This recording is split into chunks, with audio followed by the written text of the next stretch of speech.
demək, azot üstəgəl 3 mol hidrogen alınır 2 mol amoniak.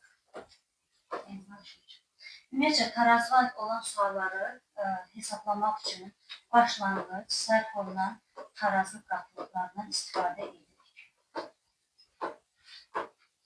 Mənə deyir ki, şərtdə azot və hidrogenin başlanğıc qatılıqları uyğun olaraq 6 və 14 moldur.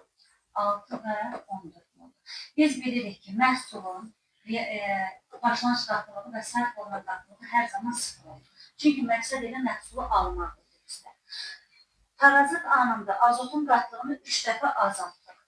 Əgər azotun qatılığını 3 dəfə azaldırıqsa, tarazlıqda 2 dənə azot qalır. Onda biz nə qədər azot sərf edirik? 4 mol. Baxın indi burada. Əgər mən bir azota 3 mol hidrogen sərf edirəmsə, 4 dənə azota nə qədər hidrogen sərf edirəm? X. 4 dəfə çox 12. Deməli, mənim hidrogenimin sərf olunan qatılığı 12-dir. 14-dən 12 sərf olundu. Nə qədər qaldı? 2. Deməli, 14-dən 2-yə neçə dəfə azaldı hidrogenin qatılığı? 7 dəfə. Bu belə. Daha sonra belə bir sualımız var.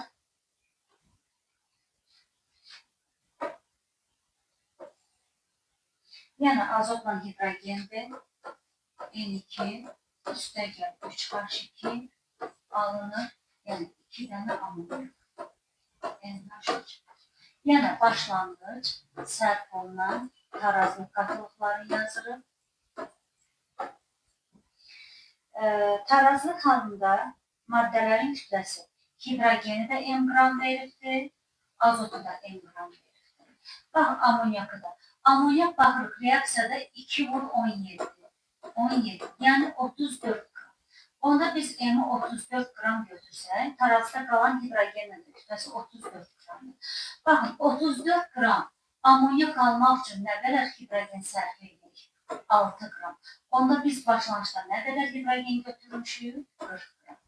Əgər 40 qramımız 100%-dirsə, bizdə reaksiya sərf olan hidrogenin faizimiz oluşur X. X də bərabərdir. Deməli, 15%. Doğru cavab 15%.